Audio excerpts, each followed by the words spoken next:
क्या करे, दुनिया के लोगों को मृत्यु, दुख, रोना, आंसू बहाना और बड़ा नुकसान वो देखते हैं उसमें। लेकिन बाइबल सिखाती है मसीह यीशु में जो लोग मरते हैं, मसीह यीशु में जो लोग सोते हैं, मसीह यीशु में जो लोग दुनिया को विदा करते हैं, मसीह यीशु में जो लोग कब्रों में जाते हैं, उनके मृत्यु का नुकसान नहीं है, उनका मृत्यु का फायदा है। आप कहेंगे कैसा मृत्यु का फायदा? जब तक जीवन है तो हमारे लिए सब कुछ है, मर गए तो क्या है फिर? लेकिन मरने के बाद ही मसीह लोगों के लिए मृत्यु ही उनके लिए बहुत बड़ा फायदेमंद है। तो ये विषय मैं आज आपके सामने रखना चाहूंगा, जरा ध्यान से सुनिए और ये विषय को सुन के आप लोगों के साथ इसको बांट सकते हैं जो मृत्यु से डरते हैं, मृत्यु का नाम लेते हैं डरते हैं, मरने के लिए डरते हैं, मरना नहीं चाहते हैं। लेकिन मसीह के लिए मरना क्या है? आशीष है। मरना एक फायदे का है, मरना एक बहुत बहुत अच्छा है। मृत्यु उनके लिए प्रेज़ गॉड एक ऐसा आनंद और खुशी की तरफ लेके जाने वाला है। आप कहेंगे कैसे? तो मैं आज आपके साथ यही शेयर करने वाला हूँ, मसीह लोगों का मृत्यु का फायदे क्या है, मरना कैसा फायदेमंद होता है, मैं आज आपके साथ शेयर करना चाहूंगा। और मुझे मालूम है जब आप सुनेंगे तो मृत्यु का डर चला जाएगा। जो हमें हमारे प्यारे लोग हमसे विदा हुए हैं, हमसे दूर गए हैं और हमसे प्रेज़ गॉड हमारे पहले वो मृत्यु का उन्होंने मुंह देखा है, आपको उसके बारे में कभी दुख नहीं होगा और हृदय में आनंद होगा, खुशी होगी। Praise God. तो आज मैं आपके साथ ये विषय रखूंगा। एक अलग विषय है, मसीह लोगों का मृत्यु का क्या फायदे है। मैं आज आपके सामने एक एक करके विषय रखूंगा। जो मैंने मैसेज आज आखिरी समय में प्रभु ने मुझे ये मैसेज दिया था और वही मैं आपके साथ करना चाहूंगा। Praise God, hallelujah. तो हम पढ़ेंगे दूसरी कुरिन्थी की पत्री 5वां अध्याय 8वां वचन। कोई भी हमारे लिए पढ़ सकते हैं।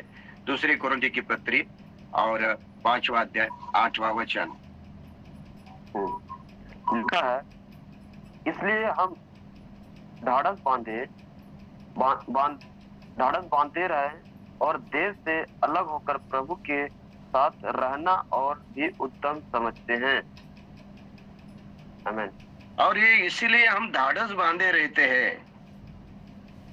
और देह से अलग होकर प्रभु के साथ रहना और भी उत्तम समझते हैं। इस कारण हमारे मन की उमंग यही है, चाहे साथ रहे चाहे अलग रहे, पर हम उससे भागते रहे। पहला वचन आपके पास आया है, प्रभु ने वचन भेजा है। प्रेरित पौलुस विश्वासियों को, कलीसियाओं को कह रहा है, वो कह रहा है 8 वचन में, ढाढ़स बांधे रहे, ढाढ़स बांधे रहे, हम देह से अलग होकर प्रभु के साथ रहना और भी उत्तम समझते हैं। एक दिन ये देह से अलग हो जाएंगे, शरीर से अलग हो जाएंगे। कौन? आत्मा और प्राण। हमारे शरीर से आत्मा और प्राण अलग हो जाएगा। हम इस देह को छोड़ चले जाएंगे, ये देह से अलग हो जाएंगे और ये देह से अलग होके ये देह जब कब्र में जाएगी, मिट्टी में जाएगी, ये देह जब नाश हो जाएगा या देह का अंत हो जाएगा, ये शरीर को हम छोड़ेंगे तो दूसरा स्थान हमारे लिए है, वो है प्रभु के साथ रहना। मेरे प्यारे भाई बहनों, यीशु के साथ रहना, प्रभु के साथ रहना, ये स्वर्ग और भूमि के पाने से भी ज्यादा खुशी की बात है। अभी प्रभु यीशु के साथ रहने का मतलब है अनंत जीवन को पाना, अमरत्व को पाना, है ना, मृत्यु को ऊपर जय पाना। यीशु आया, मरा, गाड़ा गया, तीसरे दिन जिंदा हुआ, पिता के दाहिने हाथ जाके बैठा है। अभी उसके ऊपर मृत्यु का अधिकार नहीं, उसके ऊपर मृत्यु का अधिकार नहीं। अभी वो अनंत अनंत है और उस यीशु के साथ जो रहने वाले हैं, वो भी उसी के साथ हमेशा के लिए जीवित रहेंगे, हमेशा के लिए यीशु के साथ रहेंगे। और जहां यीशु है वहां हम भी रहेंगे। यीशु कहता है जहां मैं हूं वहां तुम भी होना चाहिए, ऐसा प्रभु की इच्छा है। तो मृत्यु हमारे लिए नुकसान नहीं है, मृत्यु हमारे लिए नुकसान नहीं है, हमारे लिए फायदे का है। जब तक कि हम शरीर में रहेंगे, देह में रहेंगे, हम पीड़ा से, व्याधियों से, बीमारियों से, तकलीफों से घिरे रहेंगे। लेकिन जब एक शरीर को हम छोड़ चले जाएंगे, कारण तो कोई भी हो सकता है, कारण तो बीमारी हो सकती है, दुर्घटना हो सकती है, कुछ भी हो सकता है, लेकिन मसीह के लिए, विश्वासियों के लिए मृत्यु या मरण एक ऐसा आनंद और ऐसा एक खुशी की बात है कि हम चाहे शरीर से अलग होंगे लेकिन हम प्रभु के साथ हमेशा के लिए रहेंगे। ये पहला फायदा है मसीह लोगों को मृत्यु के बाद।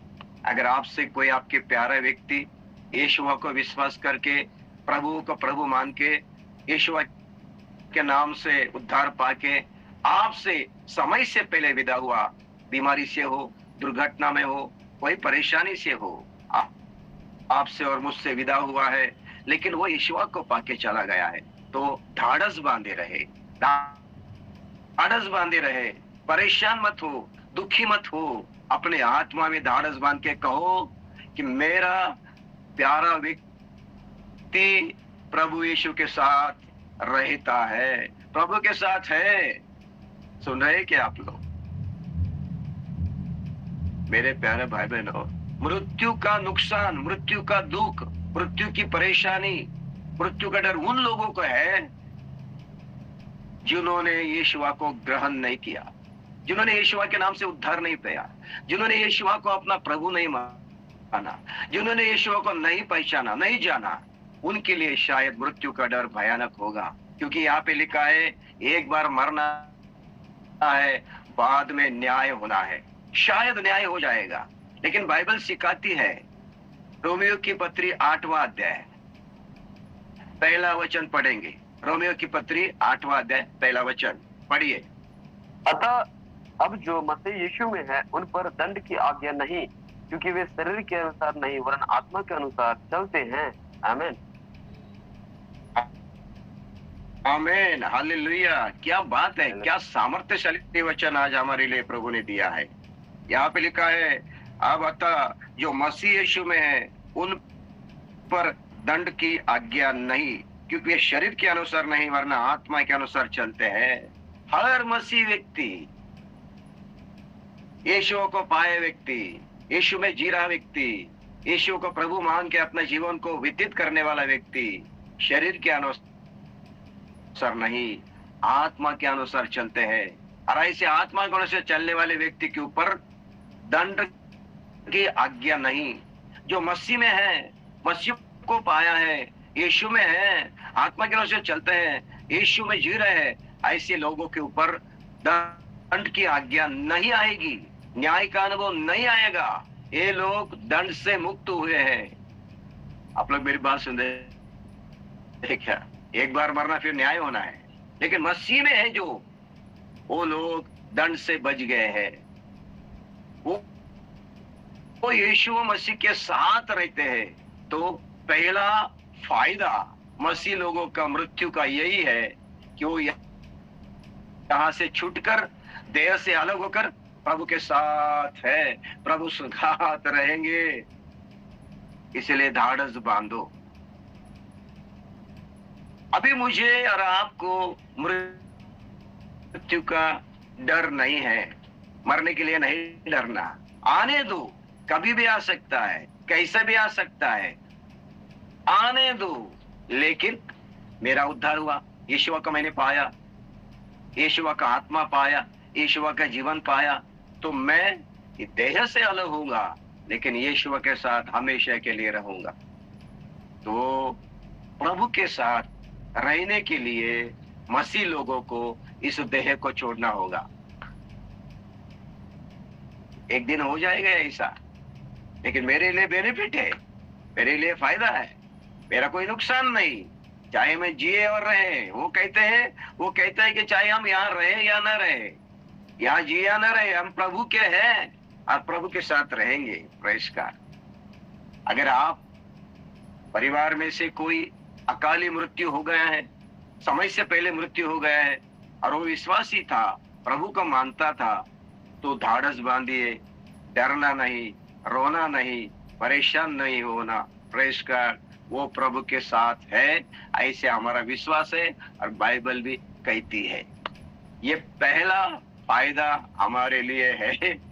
और अगर आपको लगता है कि मैं बीमारी से जकड़ा हूं, मुझे ये बीमारी है, वो बीमारी है, और हम क्या कर रहे हैं, अपने शरीर को मरने से बचा रहे हैं, मरने से हम क्या कर रहे हैं, मृत्यु से बचा रहे हैं, दवा दारू से, करो, कोई प्रॉब्लम नहीं।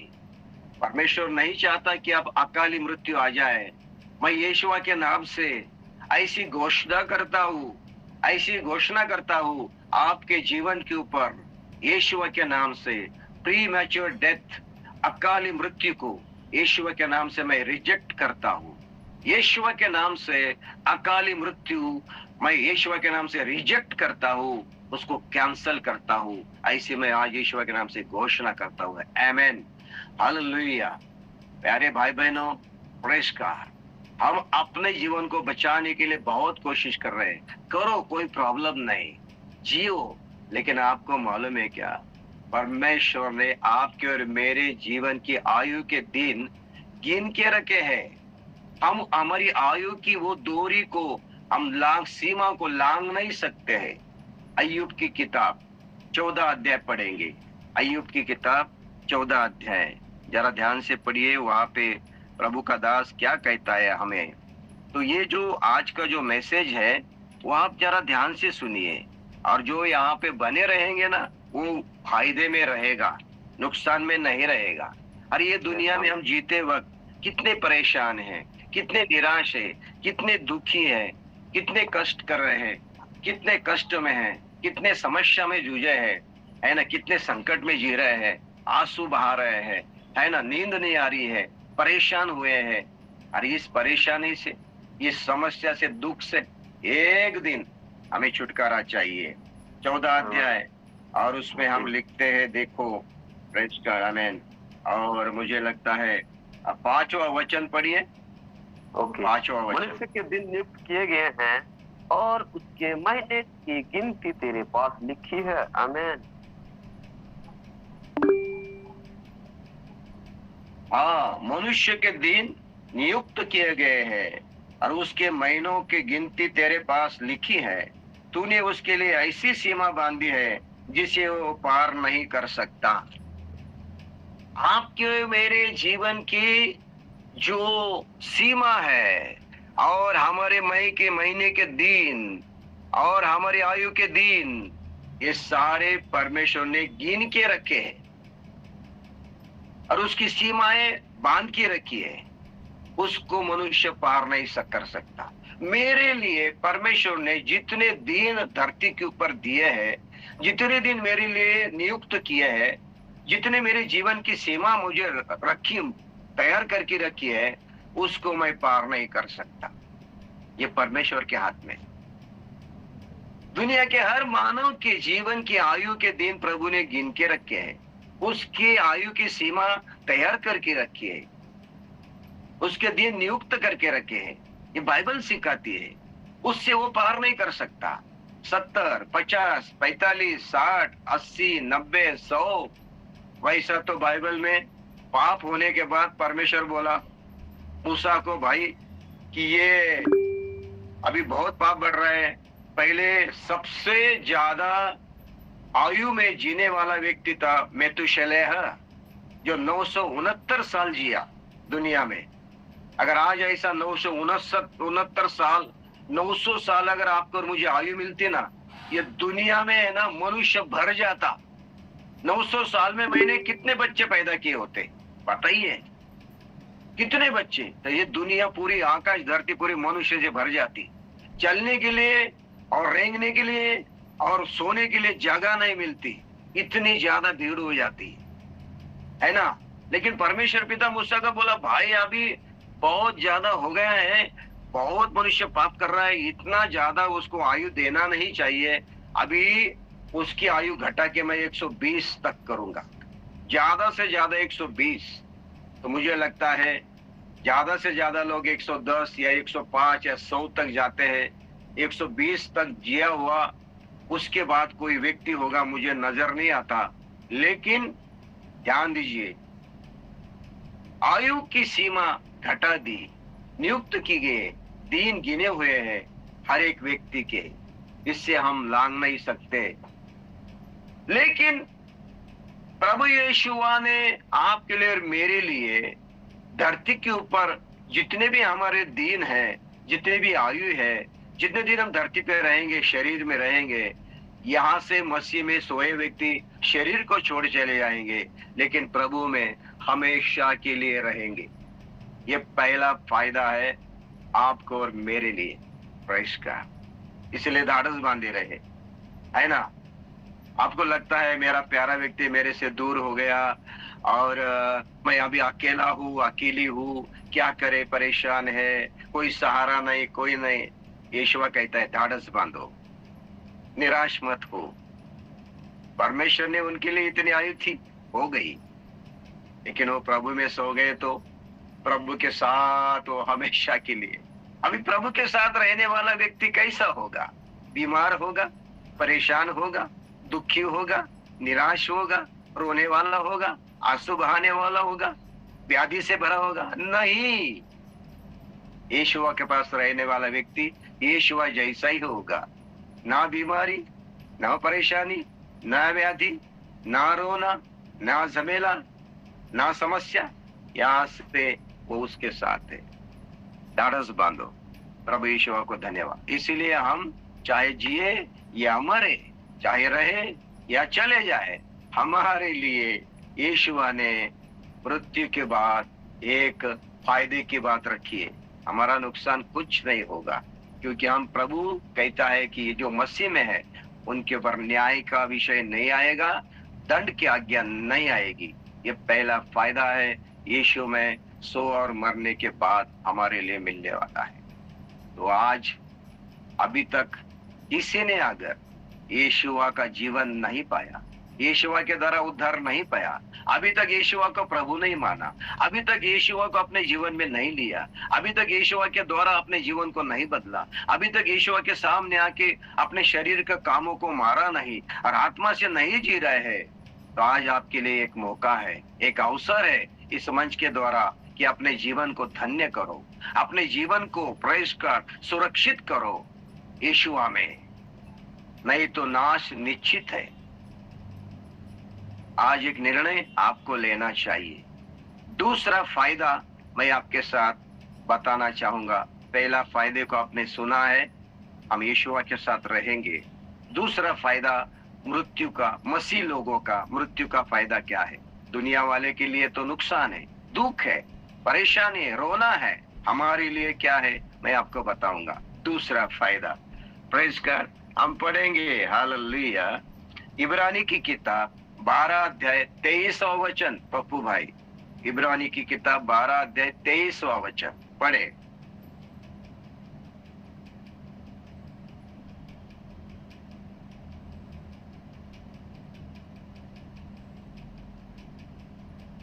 इब्रानी की किताब 12 अध्याय 23वां वचन। और उन पहिलौठों की साधारण सभा और कलीसिया जिनके नाम स्वर्ग में लिखे हुए हैं और सबके न्याय परमेश्वर के पास और सिद्ध किए हुए धर्मियों की आत्माओं, और आगे भी। हाँ, प्रेज कर, बस बस, आमीन। तो परंतु तुम सिय्योन के पहाड़ के पास और जीवित परमेश्वर के नगर स्वर्गीय यरूशलेम के पास और लाखों स्वर्गदूत और उन पहिलौठों के साधारण सभा और कलीसिया जिनके नाम स्वर्ग में लिखे हुए उसके सब न्याय के परमेश्वर के पास और सिद्ध हुए धर्मियों के आत्मा और नई वाचा मध्य यीशु छिड़काव उस लहू के पास आए हो। जो यीशुआ को पाता है, यीशुआ को उद्धार करता मानता है, पाप को छोड़ देता है, पश्चाताप करता है और यीशुआ को जुड़ जाता है, यीशुआ के नाम से जीवन पाता है ना, वो व्यक्ति किसके पास आता है उसके बारे में बोला है। अभी हम किसके पास है? किसके पास हमारी संगति है? हमारा सत्संग किसके पास है? हमारी संगति, सत्संग हमारी, अभी हम किसके पास आए हैं? तो बोले आप सारे लोग सियोन पहाड़ के पास आए। सियोन पहाड़ का यरूशलेम में उच्च स्थान पे जहाँ पे प्रभु की उपस्थिति है उसके पास आए हैं। और जीवित परमेश्वर का नगर यरूशलेम के पास आए हैं। और उसके बाद स्वर्गदूतों के पास आए हैं। और पहिलौठे जो लोग साधारण सभा और कलीसिया उसके पास आए हैं। और उसके बाद बोला है जो आत्माएं पवित्र किए गए हैं, सिद्ध किए गए हैं, जिस आत्माओं का उद्धार हुआ है, जो आत्माएं पवित्र किए हैं, सिद्ध किए हैं और उसको परिपूर्ण किए गए हैं, उनके पास आए हैं। इसका मतलब क्या है? ये मरने के बाद, मृत्यु के बाद का अनुभव है। कौन सा? हमारी आत्माएं जो अभी है, हमारी आत्मा जो है अभी वो परिपूर्ण नहीं है, परफेक्ट नहीं है। हमारी आत्मा, हमारा मन, हमारे विचार परिपूर्ण नहीं है, परफेक्ट नहीं है। हम अधूरे हैं। हम तो क्या है? अधूरे हैं, परिपूर्ण अभी हुए नहीं। लेकिन मृत्यु के बाद मसीह लोगों की आत्माएं परिपूर्ण हो जाएगी, सिद्ध हो जाएगी, परफेक्ट हो जाएगी। वो एक दूसरा फायदा है। अभी मेरे जीवन में अपूर्णता है, मैं परिपूर्ण नहीं हूँ, कोई भी परफेक्ट नहीं है। हमारे जीवन में कमी घटी आ जाती है, छोटी मोटी गलतियां हो जाती है। हम कभी कभी, हमारी आत्मा, हमारे विचार, हमारी भावना भटक जाते हैं। हम परिपूर्ण नहीं है, हम कोई भी परफेक्ट नहीं है। तो इसीलिए किसी को भी हमें दोष लगाना, किसी को भी हमें गुनहगार ठहरना, किसी को भी न्याय करना, प्रभु ने हमें ये अवसर नहीं दिया, ये अधिकार नहीं दिया। प्रभु कहते तू भी अपूर्ण है, तू भी परफेक्ट नहीं है, तू भी परिपूर्ण नहीं है, दूसरा भी नहीं है। इसीलिए किसी के ऊपर दोष लगाना नहीं चाहिए, किसी का न्याय करना नहीं चाहिए, किसी को गलत साबित नहीं करना चाहिए, क्योंकि मैं भी अपूर्ण हूँ, वो भी अपूर्ण है, कोई परफेक्ट नहीं है। अगर मैं परिपूर्ण हूँ, मैं अगर परफेक्ट हूँ, तो मुझे अधिकार आता है दूसरे के ऊपर न्याय करने का और उनको दोष लगाने का। लेकिन दुनिया में नोबडी इज परफेक्ट, कोई भी परिपूर्ण नहीं है। हम परिपूर्णता के तरफ जा रहे हैं। मैं आपके लिए एक वचन पढ़ूंगा, 1 थिस्सलुनीकी की किताब 5वां अध्याय 22वां वचन पढ़े।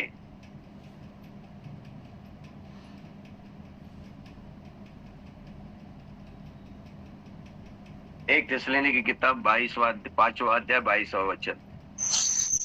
पप्पू भाई शायद। सब प्रकार की बुराई से बचे रहो। 1 थिस्सलुनीकी की किताब 5वां अध्याय। हाँ, सब प्रकार की बुराई से बचे रहो। 5वां अध्याय 22वां वचन। हाँ, सब प्रकार की बुराई से बचे रहो। हाँ, और 23 वचन पढ़ो।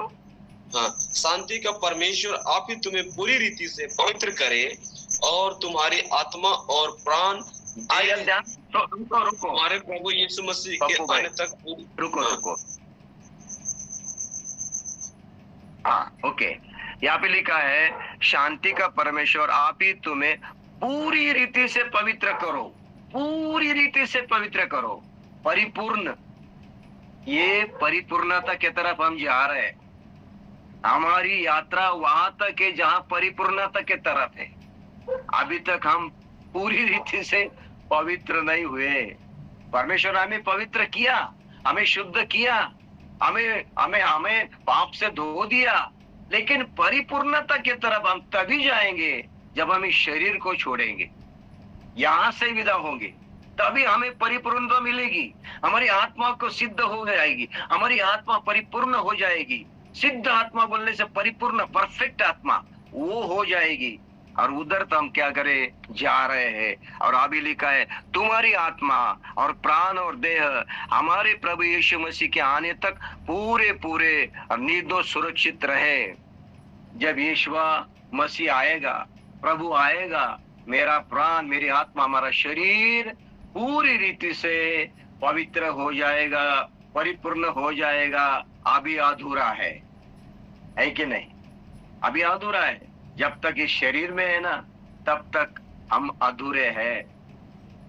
सुन रहे कि मेरे प्यारे भाई प्रेस का ध्यान दीजिए, मैं अपने विषय से नहीं भटकता। जो विषय लिया मैंने, एक बार मरना बाकी न्याय होना है, तो प्रचार करते समय अपने विषय से नहीं भटकना चाहिए। कभी ये विषय, कभी वो विषय, कभी वो विषय, कभी ये वचन, कभी वो वचन, कभी इसके बारे में, कभी उसके बारे में। विषय से नहीं भटकना है। जो विषय आज हमने लिया है उसके साथ चलना चाहिए। और मुझे लगता है कि मैं अभी तक ऐसा ही किया है, भटका नहीं हो किसी विषय से, है ना।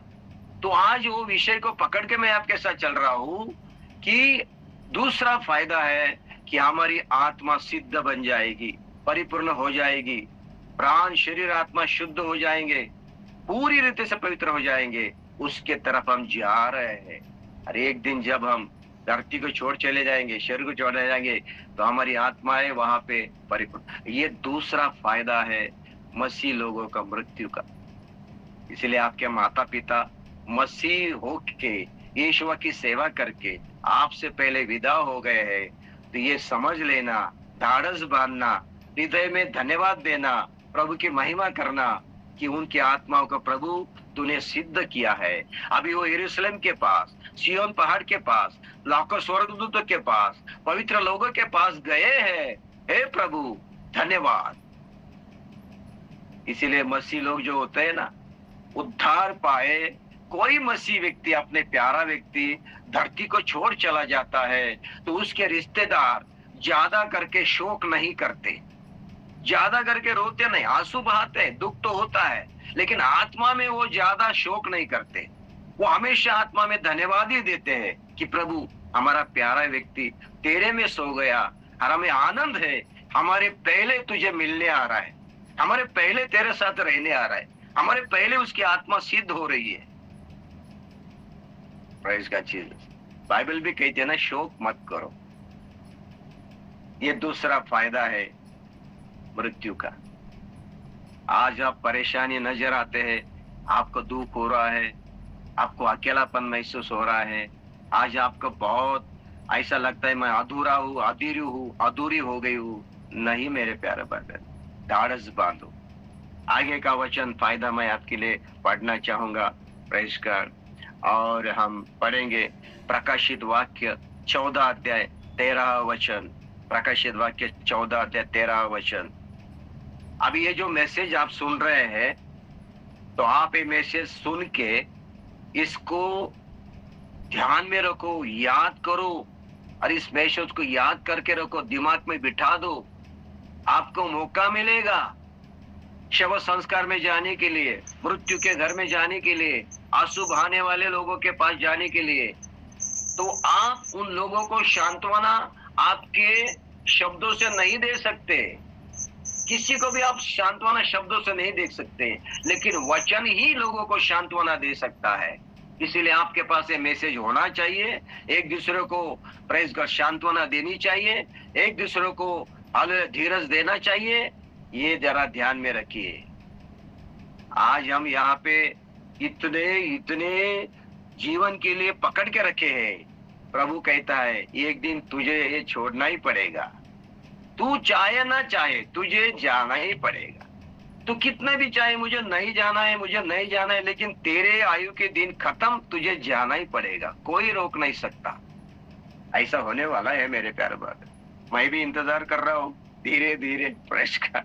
मालूम नहीं प्रभु कब लेके जाएगा, कब क्या होगा, है ना। तो प्रकाशित वाक्य 14 अध्याय 13 वचन पढ़े। प्रकाशित वाक्य 14 अध्याय 13 वचन भाई। और मैंने स्वर्ग से यह शब्द सुना कि लिख, जो मुर्दे प्रभु में मरते हैं वे अब से धन्य हैं। आत्मा कहता है हाँ, क्योंकि वे अपने परिश्रमों से विश्राम पाएंगे और उनके कार्य उनके साथ हो लेते हैं। आमीन आमीन हालेलुया। दो बातें, मसीह में जो सो गए हैं, जो मुर्दे मसीह में सो गए हैं, मसीह को पाके धरती को छोड़ करे है, उनके मृत्यु को परमेश्वर पिता ने कहा है धन्य है वो लोग। उसको इंग्लिश में कहा है ब्लेस्ड।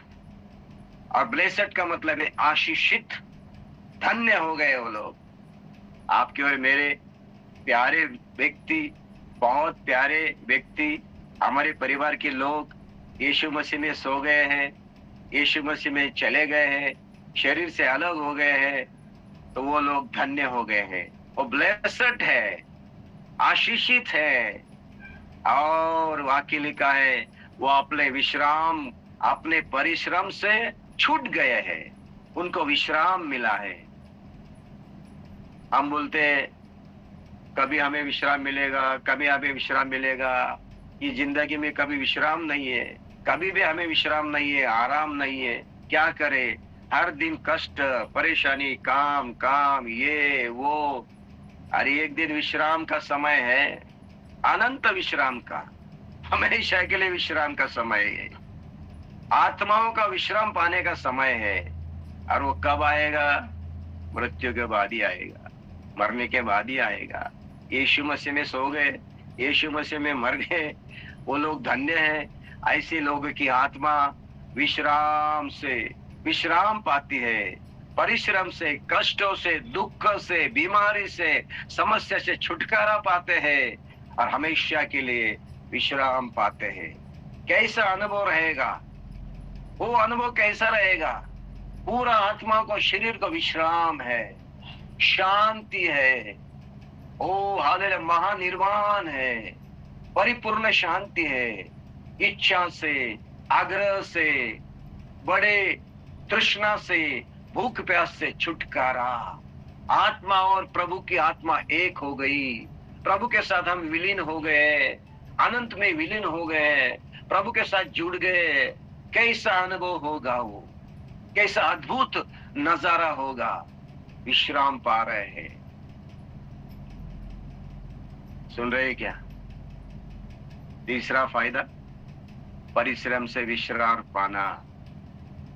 या फिर बच्चे का, पत्नी का, खेती का, जमीन जायदाद का, घर का, रोज का खाना पीना, ये वो, बैंक का कर्जा, और फिर क्या क्या नहीं, क्या क्या नहीं, दवा दारू, ये सारे। सोएंगे दिमाग में वो लेके, उठेंगे वही लेके, जागेंगे वही और सोएंगे वही, चिंता लेके उठेंगे चिंता लेके, परेशानी लेके सोएंगे, उठेंगे परेशानी लेके, वही छुटकारा नहीं। ये एक दिन विश्राम मिलने वाला है। ये तीसरा फायदा मैं आपके पास शेयर करना जा रहा हूँ। Praise God. परिश्रम से विश्राम पाना, ये मृत्यु मसीह लोगों के लिए फायदा है। मृत्यु का हमें नुकसान नहीं है मेरे प्यारे भाई, हम डरना नहीं है मृत्यु से। Praise God. मृत्यु एक ऐसा द्वार है जिसको हमें पार करना है, उसको पार करने के बाद ये सारी बातें आएगी। आमीन। और फिर हम कहेंगे प्रेज़ गॉड, प्रकाशित वाक्य 6 अध्याय 11 वचन पढ़े भाई। प्रकाशित वाक्य 6 अध्याय 11 वचन। प्रकाशित वाक्य 6 अध्याय 11 वचन। और उनमें से हर एक को श्वेत वस्त्र दिया जाएगा, और उनसे कहा गया कि और थोड़ी देर तक विश्राम करो, जब तक कि तुम्हारे सगी दास, संगी दास और भाई जो तुम्हारे नए वध होने वाले हैं, उनकी भी गिनती पूरी ना हो ले। आमीन। Praise the Lord. हालेलुया। ऐसे लोगों को श्वेत वस्त्र दिए जाएंगे। यहाँ के वस्त्र फटे हैं, पुराने हो जाते हैं, मैले हो जाते हैं, हर दिन धोने पड़ते हैं। ऐसे एक वस्त्र हमें मिलेंगे जो श्वेत वस्त्र दिया जाएगा, और उसे कहा जाएगा थोड़ा विश्राम कर लो। अभी तुम्हारे जब तक भाई रक्त साक्षी न हो, तुम्हारे भाई यीशुआ मेरे लिए नहीं रक्त साक्षी होते, तब तक यहाँ पे विश्राम करो। Praise God. एक ऐसा विश्राम, ऐसा एक विश्राम, ऐसा एक आराम, ऐसा एक सुकून, ऐसी एक शांति हमारी आत्मा को मिल जाएगी। अगर कोई व्यक्ति यीशुआ के लिए मरता है, यीशुआ के लिए रक्त साक्षी होता है, यीशुआ के लिए अपना लहू बहाता है, विश्वास को नहीं छोड़ता, उसके लिए परमेश्वर ने बोला है श्वेत वस्त्र मिलेंगे और वो यीशुआ के साथ विश्राम पाएंगे। Praise God. क्या क्या प्रभु का वचन है। अगर ये वचन सच्चा है, वास्तविक है, कथा कहानी नहीं है और वास्तविक सच है, तो मुझे यीशुआ के साथ चलना चाहिए, यीशुआ के पीछे जाना चाहिए, यीशुआ को कभी भी नहीं छोड़ना चाहिए, यीशुआ का दास बन के रहना चाहिए। हालेलुया। और आखिरी वचन पढ़ के मैं प्रार्थना करूंगा। Praise God. 1 थिस्सलुनीके की किताब 4 अध्याय 14 वचन। 1 थिस्सलुनीके की किताब 4 अध्याय 14 वचन पढ़िए और मैं प्रार्थना करूंगा आज। आखिरी वचन 1 थिस्सलुनीके की किताब 4 अध्याय 14 वचन। यस, क्योंकि यदि हम प्रतीति करते हैं कि यीशु मरा और जी उठा, तो वैसे ही परमेश्वर उन्हें भी जो यीशु में सो गए हैं उसी के साथ ले आएगा। आमीन। Praise God. आमीन। हमारे शरीर का पुनरुत्थान होने वाला है, हमारा शरीर जीवित होने वाला है, हमारा शरीर नया होने वाला है, हमारा शरीर अविनाशी होने वाला है, हमारा शरीर आदर सम्मान के साथ उठाया जाएगा, हमारा शरीर मिट्टी में नहीं पड़ा रहेगा, हमारा शरीर आत्मिक बन जाएगा। और यीशु जब आएगा महिमा के साथ, तो यीशु में सो गए हैं वो लोग जगाए जाएंगे और वो लोगों को आत्मिक शरीर मिलेगा और वो लोग आत्मिक रूप से यीशु के साथ उठाए जाएंगे और यीशु के साथ हमेशा के लिए रहेंगे। इसका मतलब शरीर का पुनरुत्थान तभी होगा जब हम इस शरीर को छोड़ देंगे। जब तक हमें यीशु में मृत्यु नहीं आती है, यीशु में सो नहीं जाते हैं, तब तक शरीर का पुनरुत्थान नहीं है। तो 5वां फायदा क्या है? शरीर का पुनरुत्थान होना है तो मृत्यु आना जरूरी है, यीशु में सोना जरूरी है। ये तो यीशु में मरना जरूरी है, तभी हमें क्या हो जाएगा? शरीर का पुनरुत्थान हो जाएगा।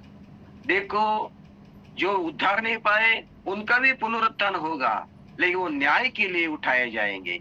लेकिन जो यीशु में सो गए उनका भी पुनरुत्थान होगा, वो जीवन के लिए उठाए जाएंगे। ये बेनिफिट्स हैं। और आप और मैं एक दिन यीशुआ दुनिया में आने वाला है।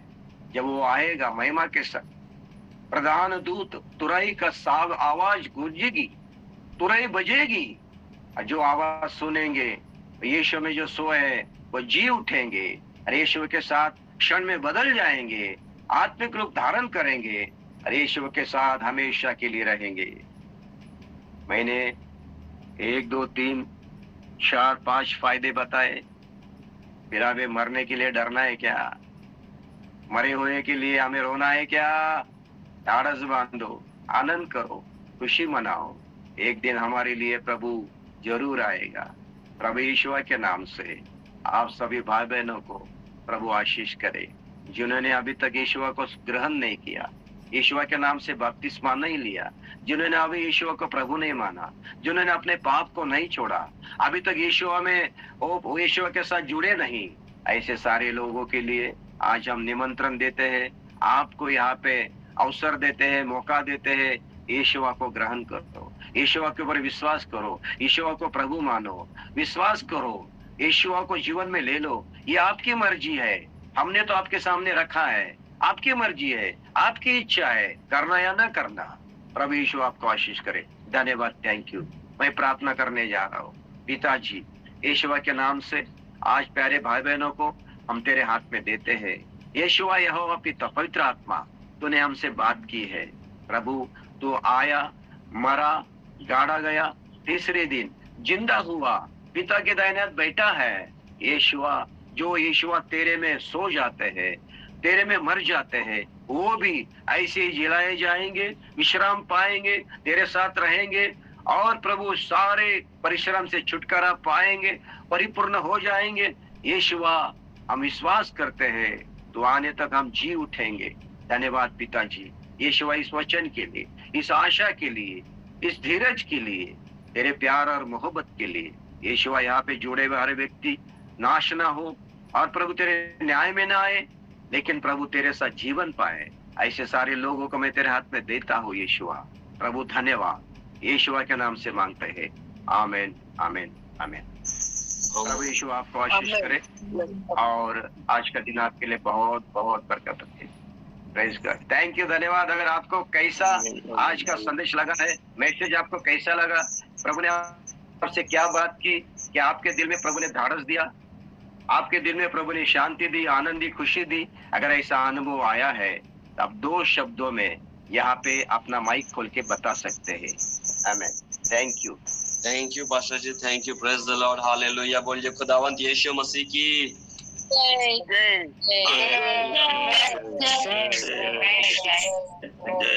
Thank you. एक बहुत अद्भुत प्रकाशन के लिए परमेश्वर का अभिषेक दास को आज हमारे बीच में लाया और बहुत सुंदर रीति से, बहुत अच्छी रीति से परमेश्वर का दास ने हमें ये बताया कि परमेश्वर में जो सो जाते हैं वो अनंत जीवन पाते हैं। हालेलुया, वो अनंत जीवन पाते हैं। मैं भी कुछ दिन पहले मम्मी पापा को लेकर बहुत रो रहा था, बहुत परेशान था, क्योंकि मेरे मम्मी पापा नहीं है और मैं ये सोच कर रो रहा था कि आज मेरे साथ मेरे मम्मी पापा नहीं है। ये विषय में सोच कर मैं रो रहा था, लेकिन आज परमेश्वर के दास ने एक अद्भुत प्रकाश को रखा कि वो प्रभु परमेश्वर में सो गए हैं और अनंत जीवन के भागीदारी हो गए हैं। आज परमेश्वर के दास ने हमें बताया, मैं बहुत आनंदित हुआ। सच में परमेश्वर का धन्यवाद हो प्रभु, आज ये वचन मेरे लिए था। मैं विश्वास करता हूँ प्रभु, क्योंकि मेरे माता पिता नहीं, लेकिन प्रभु परमेश्वर वो सो गए, वो तेरे पास है पिता। मैं विश्वास करता हूँ आज के वचन से मैं बहुत आशीष पाया हूँ। 5 फायदे परमेश्वर के दास ने हमारे बीच में रखा। मैं विश्वास करता हूँ सारे परिश्रम से छूट जाएंगे और हमें परमेश्वर अनंत जीवन देंगे। मैं विश्वास करता हूँ, मैं परमेश्वर का धन्यवाद करता हूँ। परमेश्वर का दास ने आज अद्भुत प्रकाशन को रखा। मेरे प्यारे मेरे अजीजों, मरने से हमें डरना नहीं है। परमेश्वर का वचन कहता है मनुष्य के दिन गिनने हैं, उसके महीने गिनती है, उससे पार नहीं हो सकते हैं। परमेश्वर में जो सो जाते हैं वो अनंत जीवन पाते हैं, वो युगान युग का जीवन पाते हैं। परमेश्वर मुर्दों को भी जीवित करने वाला परमेश्वर है। मेरे प्यारे मेरे अजीजों, मैं विश्वास करता हूँ परमेश्वर बहुत आशीष करे। आज के वचन से आप सबों को बहुत आशीष मिला, मुझे विश्वास है, क्योंकि मैं आशीष पाया हूँ। मुझे विश्वास है आप लोगों को बहुत आशीष मिला। Wonderful message pastor ji, thank you. Praise the Lord, परमेश्वर का धन्यवाद है आज के वचन से। यदि आप लोगों को भी आशीष मिले, प्रेरणा में विश्वास है कि ढाढ़स आप बांधे हैं कि प्रभु यीशु मसीह फिर से हमें हमारे जो हमारे संग, हमारे माँ पिता, हमारे भाई बहन या फिर हमारे पार्टनर को ऐसा आज प्रभु यीशु मसीह में सो गए, तो आप विश्वास करिए, आनंद मनाइए कि वो कहाँ है, परमेश्वर के राज्य में, परमेश्वर के साथ है। विश्वास रखिए। प्रभु आप सबको आशीष दे। सो इन सारे वचनों को सुनकर आप विश्वास रखें, प्रभु हमारे साथ है। सो ये समय आप लोगों का है, 2 शब्द बोलकर आप लोग भी परमेश्वर की महिमा करने पाए। So over to you all. Praise the Lord. आप लोगों को शहर तक करे परमेश्वर। Thank you.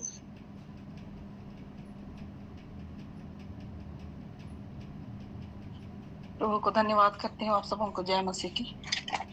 जय मसीह की।